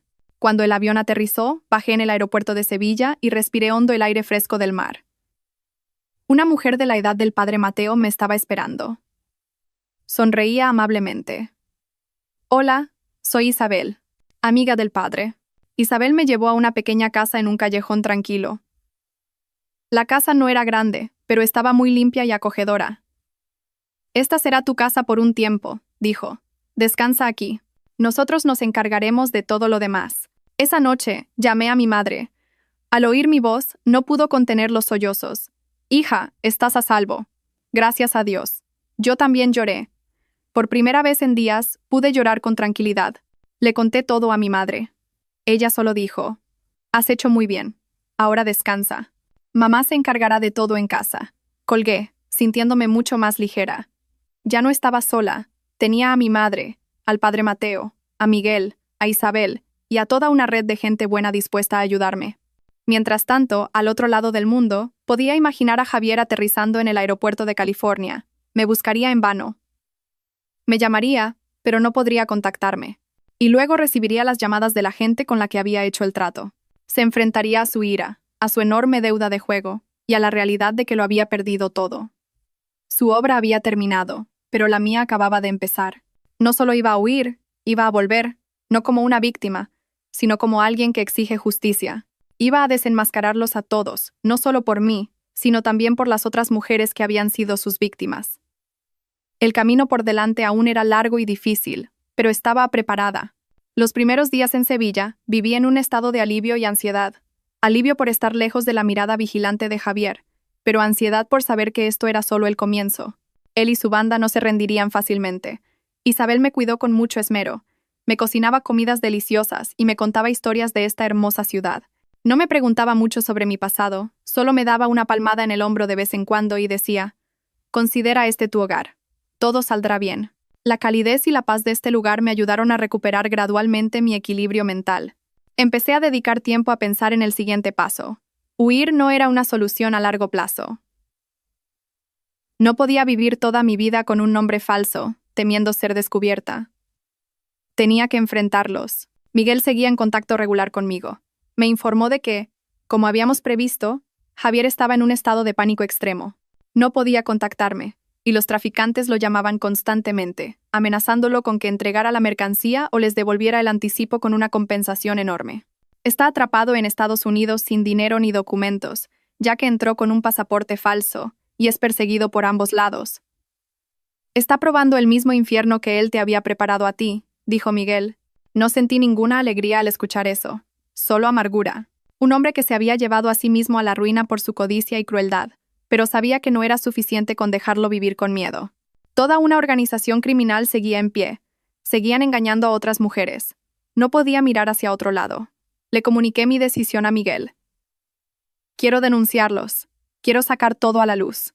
Miguel guardó silencio un momento, y luego dijo: «Sabía que tomarías esa decisión. Pero tienes que saber que este es un camino muy peligroso. Tendrás que enfrentarte a ellos directamente.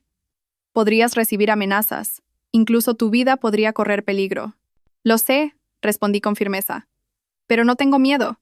Si me quedo en silencio, ¿cuántas otras Cármenes habrá? No podría vivir en paz sabiendo que tuve la oportunidad de detener el mal y no lo hice». Miguel suspiró. «Entendido. Si estás decidida, estaremos a tu lado. Empezaremos a reunir más pruebas y a contactar con las agencias pertinentes. Pero antes de eso, hay una cosa que tienes que hacer». «¿Qué es?» «Tienes que hablar con tu madre. Este asunto ya no es solo tuyo. Involucrará a toda tu familia. Necesitas su apoyo y preparación». Las palabras de Miguel me hicieron darme cuenta.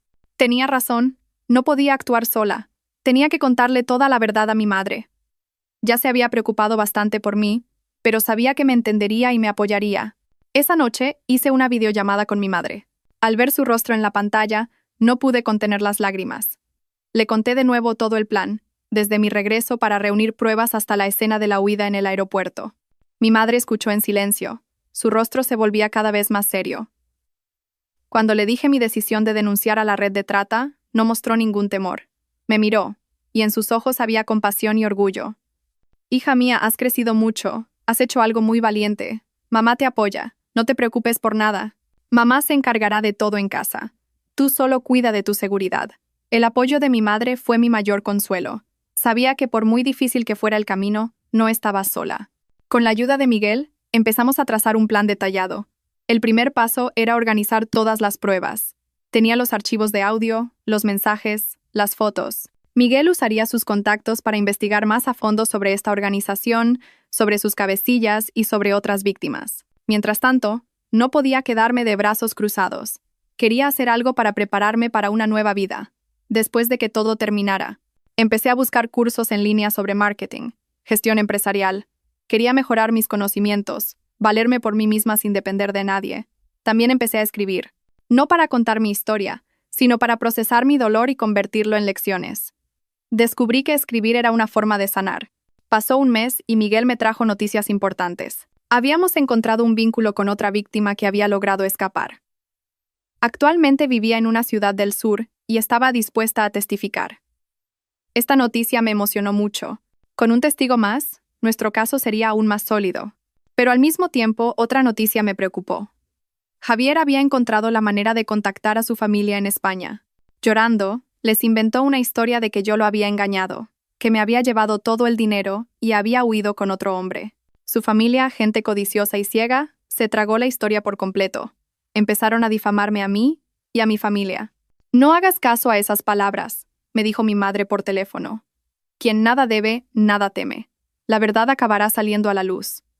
Lo sabía, pero aún así sentí tristeza. Una vez los consideré mi familia y ahora me estaban pisoteando cruelmente. Miguel dijo que era hora de actuar.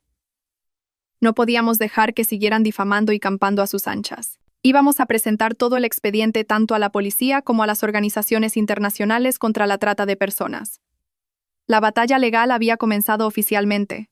Sabía que este camino sería muy largo, pero estaba preparada. No solo luchaba por mí misma, sino por la justicia, por las mujeres vulnerables que habían sido víctimas del mal. Y creo que la luz finalmente vencerá a la oscuridad. Mi historia ha llegado a un punto de inflexión crucial. Una guerra sin cuartel contra el mal. Si crees en la justicia, si crees en el poder de la verdad, por favor suscríbete a nuestro canal. Cada suscripción es un voto de apoyo, una fuerza que dará más poder a quienes se atreven a denunciar el crimen y a acompañarnos hasta el final en este arduo viaje de recuperación de la justicia. Justo después de decidir hacer público el caso, el proceso legal avanzó a una velocidad que ni yo misma esperaba. Miguel, con su experiencia y sus contactos, no presentó la denuncia de la manera habitual. Contactó directamente con la Unidad Central de Redes de Inmigración Ilegal y Falsedades Documentales, UCRIF, de la Policía Nacional, una unidad especializada en la lucha contra la trata de personas. Explicó la gravedad y la naturaleza internacional del caso y proporcionó las pruebas iniciales que teníamos. Las grabaciones de las conversaciones de Javier, la información sobre otras víctimas e incluso la conexión con sus actividades de juego. Los investigadores de la UCRIF se tomaron el caso muy en serio. Inmediatamente formaron un equipo de investigación especial. Fui convocada a la sede central en Madrid para prestar declaración oficial. Era la primera vez que pisaba un lugar así. La atmósfera solemne y las expresiones agudas de los investigadores me infundieron un sentimiento de respeto y un poco de nerviosismo. Pero cuando empecé a contar mi historia, vi en sus ojos no curiosidad, sino concentración y determinación. Escucharon cada detalle, tomaron notas cuidadosamente. Me mostraron fotos de redes de trata desmanteladas, de sus sofisticados métodos. Me tranquilizaron. Carmen, es usted muy valiente. Su denuncia no solo la salva a usted, sino a muchas otras personas. Garantizaremos absolutamente su seguridad y la de su familia. Permanecí en Madrid unos días, alojada en un lugar seguro bajo protección policial. Durante ese tiempo, seguí colaborando con los investigadores. Les proporcioné toda la información que sabía. El teléfono secreto, los nombres de la lista e incluso los detalles más pequeños sobre los hábitos y las relaciones de Javier. También conocí a la otra víctima que había logrado escapar, una mujer llamada Rocío. Era unos años mayor que yo, y su rostro todavía mostraba profundas huellas de dolor. Me contó su historia, cómo también fue engañada por amor, llevada a un país asiático y obligada a trabajar en un establecimiento ilegal.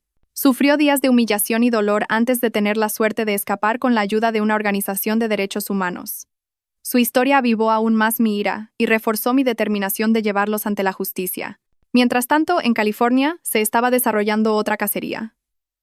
La UCRIF, a través de canales de cooperación internacional, se coordinó con el FBI y la policía local de California. Empezaron a rastrear a Javier. Ahora vivía escondido, sin dinero y perseguido por los traficantes. Tenía que hacer trabajos manuales para sobrevivir. Ya no era el elegante director de ventas, sino un vagabundo sucio y desesperado. Pero no dejó de contactar con España. No para pedir ayuda, sino para continuar con su farsa. Llamó a sus amigos, llorando y contando que yo le había sido infiel y había huido con toda su fortuna. Intentaba construirse una imagen de víctima compasiva para conseguir ayuda y quizás prepararse un camino de regreso. Pero cada uno de sus movimientos estaba bajo el control de la policía. En España, el equipo de investigación especial hizo un avance crucial. Basándose en la información que proporcioné, la policía localizó rápidamente la ubicación del almacén refrigerado. No era un almacén real, sino una lujosa casa camuflada en las afueras. Un lugar donde reunían a las víctimas antes de enviarlas al extranjero. Se llevó a cabo una redada sorpresa. La policía detuvo al hombre de la voz ronca y a varios de sus secuaces, y rescató a 3 jóvenes que estaban retenidas allí. También eran víctimas, engañadas con promesas de trabajos bien remunerados. La noticia del desmantelamiento de una parte de la red se mantuvo en secreto para no alertar a los cabecillas, pero los que estaban detrás empezaron a oler el peligro. Empezaron a buscar formas de destruir pruebas y huir. Fue entonces cuando mi plan con el padre Mateo dio sus frutos. El teléfono secreto de Javier, del que yo había copiado todos los datos, no solo contenía las grabaciones de sus crímenes, sino también los números de teléfono y los detalles de las transacciones con los cabecillas. Era la valiosa prueba que la policía necesitaba. Ahora, la lucha no era solo legal, sino también una tensa guerra psicológica. Sabía que los cabecillas de esta organización no eran gente corriente. Podían tener dinero, poder e incluso contactos influyentes. Para desmantelar todo un sistema criminal como ese, los policías y yo tendríamos que enfrentarnos a más dificultades y peligros. Pero no me echaría atrás. La luz de la justicia empezaba a verse al final del túnel, y estaba dispuesta a recorrer este camino hasta el final, por muy espinoso que fuera. Y no sabía que en los próximos días se revelaría una verdad aún más terrible sobre mi propio marido. Una verdad que me haría mirar atrás a mis 5 años de matrimonio con una perspectiva completamente diferente. Mientras la investigación especial en España hacía importantes avances, en California, el cerco sobre Javier se iba cerrando. La policía estadounidense, tras seguirle la pista, decidió actuar. No lo detuvieron de inmediato. Querían usarlo como cebo para atrapar a los miembros de la red de trata que operaban en Estados Unidos. Crearon una oportunidad, una trampa, para hacer creer a Javier que había encontrado una salida. Un agente encubierto de origen hispano se acercó a Javier, haciéndose pasar por un intermediario que le prometía ayudarle a escapar de vuelta a España. Por supuesto, el precio era exorbitante. Javier, desesperado, no sospechó nada. Aceptó de inmediato. Contactó frenéticamente a su familia en España, exigiéndoles que consiguieran el dinero a toda costa. Sus padres, creyendo ciegamente su historia de que yo le había hecho daño, se movieron por todas partes para salvar a su hijo. Vendieron sus últimas propiedades, pidieron prestado a familiares y amigos, y reunieron el dinero que Javier les pedía. No tenía ni idea de que estaban financiando la trampa que se había preparado para su hijo. Podía imaginar la escena. Javier, eufórico tras recibir el dinero, yendo a reunirse con el intermediario para preparar su huida. Y justo cuando soñaba con volver a España, vengarse de mí y empezar una nueva vida, la policía irrumpió. Fue detenido infraganti, junto con el falso intermediario y una gran cantidad de dinero en efectivo. La noticia de la detención de Javier en Estados Unidos fue portada en los medios de comunicación de ambos países. Esta vez no eran rumores ni artículos parciales. Las principales agencias de noticias informaron de ello, con pruebas claras de la policía. La foto de Javier esposado, con el rostro demacrado y aturdido, se difundió por todas partes. Los padres de Javier en España se derrumbaron al ver la noticia. No podían creer que el hijo que tanto amaban y en el que tanto confiaban fuera un demonio. La farsa que había construido se había derrumbado por completo, arrastrando consigo el honor y la fe de toda una familia. Mientras tanto, en España, la investigación continuaba. Con las declaraciones de los detenidos y los datos obtenidos, la policía identificó al verdadero cabecilla de la organización en el país. No era un matón de aspecto rudo, sino un exitoso hombre de negocios con una máscara perfecta. Controlaba en la sombra el juego, la usura, y utilizaba a deudores como Javier como herramientas para llevar a cabo sus operaciones de trata de personas. Se puso en marcha un plan de cerco y detención a gran escala. Se llevaron a cabo redadas simultáneas en numerosos lugares: oficinas de empresas, residencias privadas, locales de juego camuflados. El cabecilla y decenas de otros sospechosos fueron detenidos. Una organización criminal sofisticada y cruel fue oficialmente desmantelada. El día que recibí la noticia, no pude contener las lágrimas. Lloré, pero no de alegría por su caída. Lloré porque por fin se había hecho justicia. Lloré por mí, por Rocío, por las 3 jóvenes rescatadas y por todas las víctimas cuyos nombres ni siquiera conocía. Nuestro sufrimiento finalmente había sido compensado. Tras el desmantelamiento de la organización, decidí volver a Madrid. Ya no había nada que temer. Quería empezar de nuevo mi vida, justo en el lugar donde había caído. El día de mi regreso, mi madre y mis amigos me recibieron en el aeropuerto. Al verlos, sentí una calidez infinita. Había vuelto a casa, pero la historia aún no había terminado. Quedaba una última verdad, directamente relacionada conmigo y con Javier. Cuando se reveló, me hizo mirar atrás a mis 5 años de matrimonio con un terror absoluto. En el proceso de declaración para obtener clemencia, Javier lo confesó todo, no solo sus crímenes, sino también un secreto que había guardado durante 5 años. Un investigador me llamó. Me mostró el expediente de la declaración, y cuando leí la última línea, no pude sostenerme en pie. Resulta que, antes de conocerme, Javier ya sabía que no podía tener hijos. Había ido al médico y le habían diagnosticado infertilidad, pero se lo ocultó a todo el mundo, incluida a mí. Me utilizó, una mujer sana que lo amaba, como el escudo perfecto para ocultar su defecto. Me dejó soportar los susurros y las miradas inquisitivas de los familiares. Me dejó ir sola al hospital a tomar todo tipo de medicamentos para intentar tener un hijo. Observó cruelmente cómo sufría, y me angustiaba durante 5 años, todo para proteger su egoísta orgullo y su imagen de hombre perfecto. Esta verdad fue más cruel que su intento de venderme. Venderme era destruir mi futuro, pero engañarme sobre el tema de los hijos había destruido mi pasado, mi presente y la esperanza más sagrada de una mujer. Salí de la sala de interrogatorios con la mente en blanco. Ya no sentía odio, solo sentía una compasión infinita por esa persona. Una persona que había vivido toda su vida en una mentira, hasta convertirse en un monstruo. Mi matrimonio había terminado, pero la lección que me dejó me acompañaría toda la vida. Una lección sobre el corazón humano, la confianza y la fuerza para levantarse de las cenizas. El veredicto final para Javier y su banda fue dictado por numerosos cargos, incluyendo trata de personas y facilitación de la salida ilegal del país. Con pruebas irrefutables, Javier recibió una sentencia acorde con sus crímenes, pagando el precio por el mal que había causado. El cabecilla de la organización y los demás miembros también recibieron el castigo severo de la ley.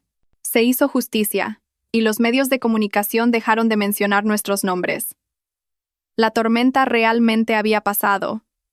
Empecé una nueva vida en Madrid. No volví a mi antigua empresa. Quería un comienzo completamente nuevo. Con el dinero de la venta de la empresa, compré un pequeño apartamento en una urbanización tranquila, y decoré y arreglé cada rincón yo misma. Encontré la alegría en las cosas sencillas. Una taza de té caliente por la mañana, un buen libro, un paseo por el parque por la tarde. Ya no era la empresaria con un valor de miles de millones. No había reuniones tensas ni viajes de negocios constantes. Solo era Carmen, una mujer normal, aprendiendo a amar la vida de nuevo. Pero sabía que no podía vivir una vida tan tranquila para siempre. Mi historia, mi dolor, no podía quedarse solo en un recuerdo. Tenía que convertirse en algo más significativo. Recordé a Rocío, a las 3 jóvenes rescatadas. Recordé a las víctimas sobre las que había leído durante la investigación. Ellas también, como yo, habían sido engañadas, pisoteadas. Pero no todas tenían la suerte de recibir ayuda y tener la oportunidad de empezar de nuevo. Decidí que tenía que hacer algo por ellas. Fui a ver al padre Mateo. Padre, quiero crear una fundación, una organización, para ayudar a las mujeres víctimas de la trata y la violencia doméstica. Le expliqué mi idea. El padre me miró, y la alegría brilló en sus ojos bondadosos. Sabía que lo harías. Tu corazón compasivo es lo que te salvó. Con la ayuda del padre Mateo, Miguel y mi madre, nació la Casa de Paz. No era solo un nombre, era un verdadero hogar. Alquilamos y reformamos una casa grande, creando un espacio seguro y acogedor. Se convertiría en un refugio para las mujeres que no tenían a dónde ir. Recibirían alojamiento, asistencia médica, asesoramiento psicológico y, lo más importante, formación profesional para poder valerse por sí mismas. Dediqué toda mi pasión a este nuevo trabajo. Ya no era la directora general de una empresa con cientos de empleados. Era una hermana, una amiga, que escuchaba sus historias y compartía su dolor. Veía mi propio reflejo en ellas, el miedo, la impotencia y el deseo ardiente de vivir. Pero también vi en ellas una vitalidad intensa, una voluntad indomable. Ellas, como yo, no se habían derrumbado, se habían levantado más fuertes después de la tormenta. La Casa de Paz fue gradualmente conocida y apoyada por más gente. Muchos filántropos y empresas vinieron a contribuir. Mi historia se convirtió en una inspiración, difundiendo un mensaje poderoso. No te quedes en silencio ante el mal. Levántate. Y juntos podemos hacer un cambio. Una tarde, recibí una carta sin remitente. Dentro había una tarjeta escrita a mano. Gracias por demostrar que siempre hay luz, incluso en la oscuridad. Supe que era de Rocío. Había encontrado un nuevo trabajo. Había empezado una nueva vida. Esa carta era más valiosa que cualquier dinero. Era la prueba de que lo que estaba haciendo era correcto. Ya no buscaba mi propia felicidad. Mi felicidad ahora era ver a otras mujeres recuperar sus sonrisas, su fe en la vida. Había convertido mi dolor en amor, la tragedia de mi vida en una historia inspiradora. Esa fue la venganza más dulce. Mi viaje de víctima a portadora de esperanza fue largo y desafiante, pero sabía que este era el camino correcto. Si esta historia ha tocado tu corazón, si crees en el poder de la bondad y la compasión, por favor, deja un comentario para compartir tus sentimientos. Cada uno de vuestros comentarios, cada palabra de aliento, será un ladrillo que contribuirá a construir más casas de paz en este mundo. El tiempo pasó, y la Casa de Paz llevaba casi 2 años en funcionamiento. De unos pocos miembros iniciales, nuestro hogar se había convertido en un refugio para decenas de mujeres y niños. No solo les proporcionamos un lugar seguro, sino que también abrimos clases de formación profesional como costura, repostería y arreglos florales, ayudándoles a tener un oficio sólido para poder reincorporarse con confianza a la sociedad. Al ver que los rostros que una vez estuvieron llenos de dolor ahora sonreían y tenían esperanza, sentí una calidez indescriptible. Encontré el verdadero sentido de la vida no en cifras de miles de millones, sino en las sonrisas y en las vidas transformadas de personas desafortunadas. Mi historia se hizo conocida por mucha gente.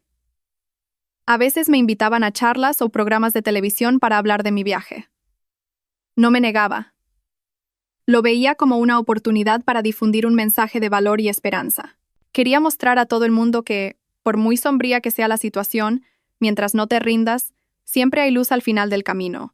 Mi madre, después de jubilarse, también dedicaba la mayor parte de su tiempo a ayudar en la Casa de Paz.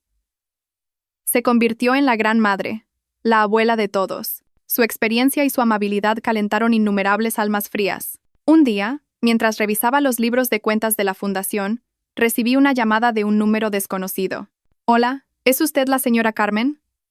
La voz al otro lado de la línea era un poco vacilante. Sí, soy yo. ¿Quién es? Yo. Soy la madre de Javier. Me quedé helada. Hacía mucho tiempo que no oía ese nombre. Después de que Javier fuera detenido, oí rumores de que su familia había vendido su casa y vivía en la indigencia. Su padre había sufrido un derrame cerebral y estaba postrado en cama. ¿Qué desea? Intenté mantener la calma. La voz de la madre de Javier al otro lado de la línea se rompió en sollozos. Carmen, yo, te lo ruego.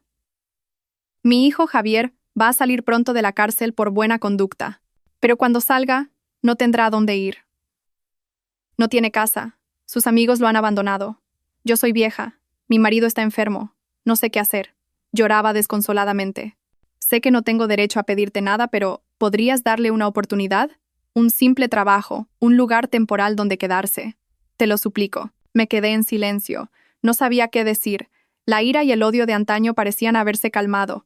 Ahora solo quedaba en mí un sentimiento complejo e indescriptible. ¿Ayudar al hombre que intentó llevarme a la muerte? ¿Perdonar al hombre que me causó un dolor inolvidable? ¿Podría hacerlo? Miré por la ventana. En el patio de la Casa de Paz, los niños jugaban alegremente. Recordé las palabras que me había dicho el padre Mateo.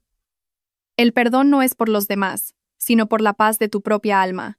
Sabía que esta era una gran prueba. Una prueba para mi capacidad de perdonar. Pero quizás este era el último paso para poder cerrar de verdad el pasado. Señora, cálmese, dije, con una voz que se había suavizado. Necesito tiempo para pensar en esto. Cuando salga de la cárcel, dígale que venga a buscarme. Colgué, con la mente llena de pensamientos. Debía darle a Javier una oportunidad para empezar de nuevo su vida, o eso solo sería un riesgo potencial, una aventura para mí y para los que me rodeaban. No sabía la respuesta. Pero sabía que esta sería una de las decisiones más difíciles de mi vida, y el último capítulo que cerraría toda la tumultuosa historia de mi vida. Una historia que comenzó con el engaño, y que quizás terminaría con el perdón. La súplica de la madre de Javier me atormentó durante los días siguientes. Le di vueltas y vueltas. Una parte de mí seguía enfadada, dolida cada vez que recordaba lo que Javier había hecho. ¿Cómo podría olvidar aquella noche horrible en el almacén, el momento en que me di cuenta de que solo era mercancía? ¿Cómo podría perdonar al hombre que había pisoteado tan cruelmente mi amor y mi confianza? Pero otra parte, la parte que se había nutrido de mi tiempo en la Casa de Paz, de las historias de perdón y de empezar de nuevo que compartía con otras mujeres, me decía que el odio solo engendra más odio, y que la persona que más se cansa es la que lo guarda en su corazón. Fui a ver a mi madre para pedirle consejo. Escuchó en silencio lo que le contaba, y luego me devolvió una simple pregunta. Si fuera tu padre, ¿qué habría hecho él? Su pregunta me dejó atónita. Mi padre, un hombre que había vivido toda su vida con tolerancia y bondad. Una vez fue engañado por un socio comercial y lo perdió todo. Pero cuando esa persona volvió para disculparse, mi padre no dudó en darle una oportunidad. Cualquiera puede cometer errores. Lo importante es si se arrepienten, había dicho una vez. Encontré mi propia respuesta. Unos meses después, Javier salió de la cárcel. No vino a buscarme de inmediato. Una semana después, por fin se atrevió a aparecer en la puerta de la casa de paz. Yo había cambiado mucho, y él también. Ya no tenía ese aspecto pulcro y sofisticado. El Javier de hoy estaba delgado, con la piel curtida y el rostro profundamente marcado por el cansancio y la culpa. Se quedó en la puerta, sin atreverse a entrar, con la cabeza gacha. Salí tranquilamente. ¿Qué le trae por aquí? Javier levantó la cabeza, y en sus ojos ya no había arrogancia ni cálculo, solo remordimiento y vergüenza. No dijo nada, simplemente se arrodilló ante mí. Carmen, lo siento. Lloró. Las lágrimas de un hombre que se había dado cuenta de verdad de sus errores. No lo ayudé a levantarse. Me quedé en silencio, dejando que llorara. Sabía que este arrodillamiento, estas lágrimas, no eran para pedirme perdón. Era una penitencia que ofrecía a su propia conciencia. Cuando se calmó le dije, levántese, todo ha pasado ya. No me atrevo a esperar que me perdones, dijo Javier con voz temblorosa. Solo quiero hacer algo para expiar mis pecados. ¿Qué quieres hacer? Le pregunté. Puedo hacer cualquier cosa. Limpiar. Arreglar la electricidad o la fontanería. Cuidar el jardín. Cualquier cosa aquí. No necesito un sueldo. Solo un lugar donde quedarme y 3 comidas al día. Quiero pasar el resto de mi vida expiando mis culpas. Ayudando a gente en la misma situación que tú. Su propuesta me sorprendió. Lo miré profundamente a los ojos, tratando de encontrar un atisbo de falsedad. Pero solo vi sinceridad. Le di una oportunidad. No como mi exmarido, sino como un ser humano que quería empezar de nuevo su vida. Javier empezó a trabajar en la casa de paz. Trabajó muy duro, sin rechazar ninguna tarea. Hablaba poco, y cada vez que me veía, siempre bajaba la cabeza. Las mujeres de aquí al principio desconfiaban un poco de él y se mantenían a distancia, pero poco a poco, su diligencia y su silencio les hicieron cambiar de opinión. No era solo un jardinero o un reparador, era un oyente, una persona con la que compartir. Usó su propia historia para advertir a otros hombres, para aconsejar a los jóvenes que iban por el mal camino. No sé si su arrepentimiento era sincero o no, ni cuánto tiempo podría mantenerlo. Pero sabía que había hecho lo correcto. Le había dado la oportunidad de salvar su propia alma, y lo que es más importante, me había liberado a mí misma de la carga del pasado. Había aprendido la última y más valiosa lección, el perdón. No porque los demás merezcan ser perdonados, sino porque yo misma merezco tener paz. Mi historia, un viaje de la expiación a la paz, llega a su fin. Me ha enseñado mucho a mí, y quizás también a vosotros, los espectadores. Si habéis recorrido este camino conmigo hasta el final, si habéis llorado, reído, os habéis enfadado y habéis tenido esperanza conmigo, por favor, dedicaos un momento a darle me gusta y a compartir esta historia. Porque en algún lugar del mundo, todavía hay gente que necesita una historia como esta. Que necesita más fe y fuerza para superar su propia tormenta. Vuestra difusión es el acto más significativo para construir una sociedad mejor junto a nosotros.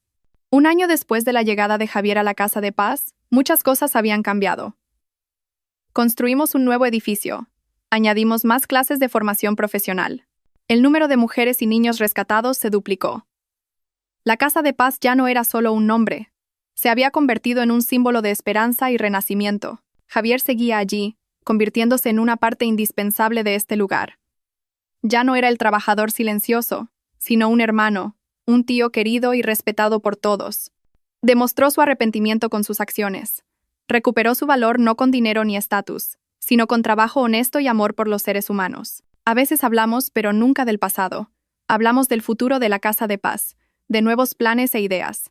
Entre nosotros ya no hay amor ni rencor. Solo el respeto de personas que han pasado juntas por una tormenta y han encontrado sus propios caminos. Yo también encontré mi propia felicidad, no en un nuevo amor, sino en la paz del alma. Estoy contenta con mi vida actual, sencilla pero llena de sentido. Ver rostros sonrientes cada día, presenciar cambios de vida, esa es mi mayor alegría. Una tarde, mi madre y yo estábamos sentadas en el porche de la casa, viendo el atardecer. Mi madre me tomó la mano y sonrió. «Hija mía, has encontrado tu camino». «Sí, mamá», respondí, apoyando la cabeza en su hombro. Y me he dado cuenta de que la felicidad no es un destino, sino un viaje. Un viaje para aprender a amar, a perdonar y a vivir una vida con sentido. Mi historia termina aquí. Una historia que comenzó con engaño y lágrimas, pero que terminó con amor y esperanza. Es la prueba de que, por muy sombría que sea la situación a la que nos lleve la vida, mientras no perdamos la fe en la humanidad y en la justicia, siempre podremos encontrar la luz. Gracias a todos los espectadores por acompañarme en este largo viaje. Espero que esta historia sea un pequeño regalo que os traiga más fe en la vida.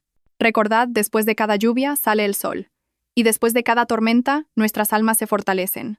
Queridos espectadores, así concluye el emotivo viaje junto a Carmen. Hemos recorrido juntos todas las etapas, desde la dulce felicidad, pasando por el pánico extremo y el terror sofocante, hasta finalmente, un poderoso renacimiento. Esta historia no es solo un simple caso de fraude matrimonial, es un espejo que refleja los rincones más profundos del corazón humano, y sobre todo, es un himno a la asombrosa vitalidad de la mujer. Quizás la primera y más amarga lección que nos deja esta historia es sobre la confianza. El amor y el matrimonio deben construirse siempre sobre la base de la confianza. Pero esa confianza no es sinónimo de ingenuidad ciega. Carmen creyó y amó con un corazón puro, y eso casi le cuesta la vida. Esto nos recuerda a todos, especialmente a las mujeres, que siempre debemos mantener un cierto grado de lucidez. Amar no significa entregar todo el control de tu vida a otra persona. Escucha tu intuición. No ignores las señales anómalas, por pequeñas que sean. Protegerte a ti misma no es desconfianza, es valorar tu propio valor y tu esfuerzo. Sin embargo, la lección más profunda que hemos aprendido no es cómo no caer, sino cómo levantarse con dignidad después de haber caído al abismo. El viaje de Carmen es una prueba elocuente de que la fuerza interior del ser humano es infinita. De ser una esposa amante y confiada, se transformó en una valiente guerrera que se enfrentó a toda una organización criminal. El dolor no la doblegó, sino que la forjó en una Carmen más fuerte, más sabia y más decidida. Esto nos demuestra que en la vida, nadie puede evitar las tormentas, pero en lugar de dejarnos abrumar por el dolor, podemos convertirlo en un motor, utilizando las cenizas del pasado como cimientos para construir un futuro más sólido. Cada cicatriz puede ser un símbolo de resiliencia. Y quizás el valor humano más noble que nos deja esta historia es la lección sobre el perdón y el camino para recuperar el sentido de la vida. Carmen podría haber elegido vivir en el odio, regodeándose en la caída de quienes la habían dañado, pero no lo hizo. Eligió el camino más difícil, transformando su dolor personal en una misión más grande: construir la casa de paz y dar esperanza a otras personas desafortunadas. La venganza más dulce no es hacer sufrir a tus enemigos, sino vivir una vida tan brillante y significativa que ellos ya no existan en tu mundo. La decisión de darle a Javier una oportunidad para empezar de nuevo no fue una debilidad, fue la cima de la fortaleza, porque el perdón no es por los demás, sino para liberar a tu propia alma de las cargas del pasado. Al final, la verdadera felicidad no proviene del dinero ni de un hombre perfecto, proviene de la libertad del alma, de ser dueña de tu propia vida y de encontrar sentido en todo lo que haces. Esperamos que la historia de Carmen sea como una pequeña luz, que dé calor y esperanza a todos los que se sientan perdidos o desesperados. Creed que, por muy sombría que sea vuestra situación, siempre tenéis la fuerza suficiente para levantaros y encontrar vuestra propia luz. Si la historia de hoy ha tocado vuestro corazón y os ha dejado valiosas lecciones, no dudéis en difundirla. Dadle me gusta, compartid este vídeo con vuestros seres queridos y dejad un comentario sobre lo que más os ha impactado. Vuestra difusión no solo es un apoyo a nuestro canal, sino también un acto de sembrar semillas de valor y esperanza en la comunidad.